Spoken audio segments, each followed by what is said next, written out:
নমস্কার বন্ধুরা, জ্যোৎস্নার রীতিকথায় আইটি নতুন পর্বে তোমাদের সকলকে স্বাগত জানাই।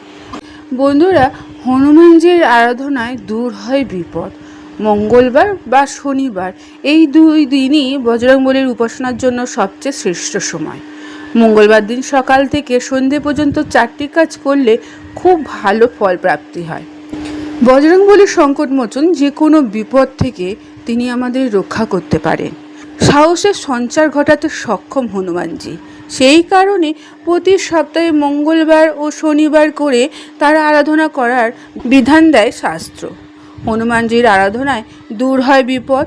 মঙ্গলবার ও শনিবার এই দুই দিন বজরংবলীর উপাসনা করলে সমস্ত বাধা থেকে মুক্ত পাওয়া যায়।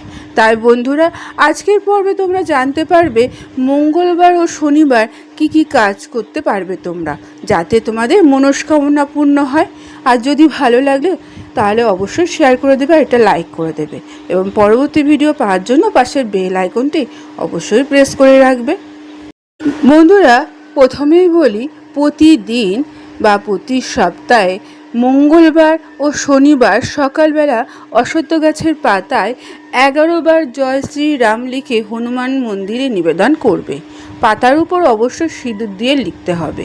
এই পাতাগুলি দিয়ে মালা গেঁথে হনুমানজির কাছে নিবেদন করতে পারো, তাহলে খুব ভালো হয়। সেটা সম্ভব না হলে মালা না গেঁথেও দেওয়া যেতে পারে। এর ফলে জীবন থেকে অর্থ সংকট দূর হয়। দ্বিতীয়ত, প্রতি মঙ্গলবার হনুমানজির সামনে একটা নারকেল ভাঙুন। কোনো বিপদ আপনাদের গায়ে ঘেঁষতে পারবে না। বজরংবলীর কমলা রঙের সিঁদুর খুব পছন্দ। মঙ্গলবার সন্ধ্যেবেলায় মন্দিরে গিয়ে তাকে জুঁই ফুলের তেল এবং কমলার সিঁদুর দান করুন। মেয়েরা পুরোহিতকে সেই জিনিস হনুমানজির পায়ে লাগিয়ে দিতে বলবে। ছেলেরা নিজেরাই তেল সিঁদুর গুলিয়ে হনুমানজির পায়ে মাখিয়ে দিন। চতুর্থত, বজরংবলীর অত্যন্ত প্রিয় জিনিস তুলসী পাতা। মঙ্গলবার করে হনুমানজিকে তুলসী পাতা অবশ্যই নিবেদন করুন। একই সঙ্গে বোঁদের লাড্ডু নিবেদন করতে পারলে খুবই ভালো হয়। এই 4টি কাজ প্রত্যেক মঙ্গলবার ও শনিবার অবশ্যই করে দেখুন, দেখবেন খুব ভালো ফল পাবেন। বন্ধুরা, আজকের পর্বটি এখানেই শেষ করলাম।